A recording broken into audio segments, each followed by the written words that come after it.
தி great மனுஷங்களை நம்பி ஏமாந்து அழிஞ்சு போன ஒரு பறவை இனம் சொல்கிறேன். அதுக்கு 1500களில் அட்லாண்டிக் ரீஜியனில், அதாவது யூரோப்போட சதர்ன் சைடு, ரொம்ப சந்தோஷமாக கூட்டமாக கடலோரமாக இந்த பறவையெல்லாம் வாழ்ந்துட்டுச்சு. Basically it is seabird. இது பார்க்கறதுக்கு டக்கையும் பென்குயினையும் மிக்ஸ் பண்ண மாதிரி இருக்கும். 50லேருந்து 65 சென்டிமீட்டர்ஸ் வளரும். பிளாக் அண்ட் ஒயிட் ஃபெதர்ஸ் இருக்கும். வருஷத்துக்கு ஒரே ஒரு முட்டை தான் போடும். அந்த முட்டையுமே பேரண்ட்ஸ் ரொம்ப அழகாக பாதுகாக்கும். மற்ற சீபர்ட் மாதிரி லேண்டில் ரொம்ப ஸ்லோவாகவும் அண்ட் தண்ணியில் ரொம்ப ஃபாஸ்ட்டாகவும் இருக்கும். இதுக்குன்னு பெருசாக நேச்சுரல் ப்ரெடேட்டர்ஸ் யாருமே கிடையாது. லைக் மற்ற எந்த ஆர்கனைசமும் வந்து இதை கொண்டு சாப்பிடாது.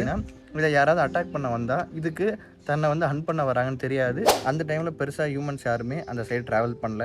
ஸோ தேவர் சேஃப். லேட்டரான் ஒரு 1600 இந்த டைமில் தான் மக்கள் அட்லாண்டிக் சைடு ட்ராவல் பண்ண ஆரம்பிக்கிறாங்க. அப்போது இந்த பறவைகளை பார்க்குறாங்க.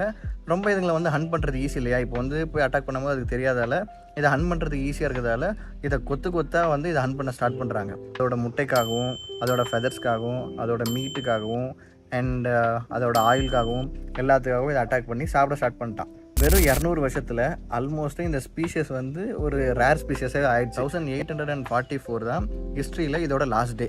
கடைசியாக ஒரு 2 பறவை இருக்குது. அது வந்து ஒரு முட்டையை பாதுகாத்துட்டு இருக்கு. அங்கே போனவங்களும் அந்த 2 பறவையை வேட்டையாட்டாங்க.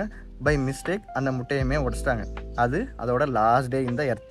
அதுக்கப்புறம் அந்த முட்டையை கலெக்ட் பண்ணி மற்ற பார்ட்ஸ்லாம் கலெக்ட் பண்ணி இப்போ மியூசியத்தில் ஸ்பெசிமனாக வச்சுருக்காங்க. நம்ம எல்லாரும் அதை பார்த்துட்டு இருக்கோம். Moral of the story is trust can be fatal if you are Innocent.